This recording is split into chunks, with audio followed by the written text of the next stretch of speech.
La somme théologique de saint Thomas d'Aquin, première partie, question 23, article 3. Dieu réprouve-t-il quelques-uns d'entre les hommes? Il est écrit dans le prophète Malachi, chapitre 1, versets 2 et 3, « J'ai aimé Jacob et j'ai haï Ésaü. » Sommaire. Puisque la providence permet que certains hommes n'arrivent pas au salut éternel, elle les réprouve par cela même. Réponse. Il faut dire ceci. Dieu réprouve certains hommes. La prédestination est, comme nous l'avons dit, une partie de la providence. Or, la providence peut, nous l'avons également prouvé, laisser quelques défauts dans les choses qui lui sont soumises. Donc, elle peut permettre, dans l'ordre qui met les hommes en rapport avec la vie éternelle, que quelques-uns n'arrivent pas à cette fin. Et c'est là ce qu'on appelle réprouver. Ainsi, comme la prédestination est une partie de la providence à l'égard de ceux qui obtiennent la vie éternelle, de même la réprobation rentre dans la providence à l'égard de ceux qui ne l'obtiennent pas. La réprobation n'est donc pas la préscience purement et simplement, mais elle y ajoute une idée, comme nous l'avons dit pour la providence. De même que la prédestination renferme la volonté de donner la grâce et le bonheur éternel, ainsi la réprobation renferme aussi la volonté de permettre que certains hommes tombent dans le péché et de les punir par la peine de la damnation. Première objection. On ne réprouve pas celui qu'on aime. Or Dieu aime tous les hommes, d'après cette parole de la sagesse, chapitre 11, verset 25. Vous aimez tout ce qui est, et vous ne haïssez rien de ce que vous avez fait. Donc Dieu ne réprouve aucun homme. Réponse. Dieu aime tous les hommes et même toutes les créatures, en ce sens qu'il leur veut à toutes du bien, mais non pas tout bien.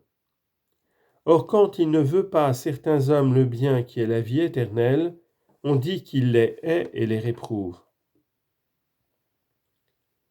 Deuxième objection. Si Dieu réprouvait tel ou tel homme, la réprobation serait au réprouvé ce que la prédestination est aux élus.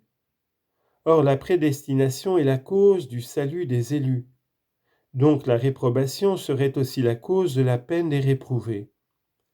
Mais cette conséquence est fausse, car il est écrit, Osée chapitre 13, verset 9, « Ta perte, Israël, ne vient que de toi, et tu ne peux attendre de secours que de moi seul. » Donc Dieu ne réprouve personne. Réponse. La réprobation n'est pas cause de la même manière que la prédestination. En effet, la prédestination est la cause et de ce que les prédestinés attendent la vie future de la gloire et de ce qu'ils reçoivent dans la vie présente de la grâce.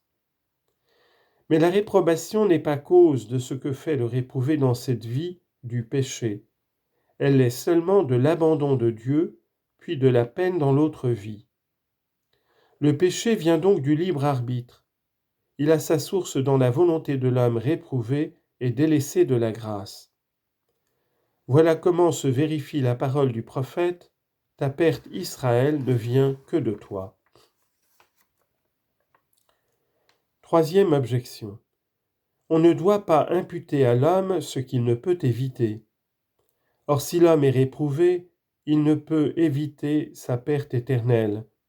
Car on lit dans l'Ecclésiastique, chapitre 7, verset 14, « Considérez les œuvres de Dieu, remarquez que nul ne peut corriger ce qu'il méprise. » Donc, on ne devrait pas imputer à l'homme, s'il était réprouvé, sa perte éternelle.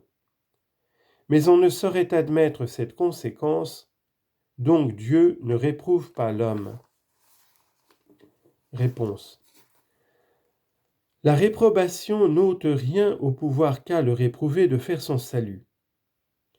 Si donc l'on dit qu'il ne peut obtenir la grâce, il faut l'entendre non d'une impossibilité absolue, mais d'une impossibilité conditionnelle. De même qu'il s'agit d'une nécessité relative qui ne détruit point la liberté quand on dit que le prédestiné parvient nécessairement au salut. Si donc le réprouvé ne peut obtenir la grâce, il n'en tombe pas moins librement dans tel ou tel péché, ce qui suffit pour le rendre coupable.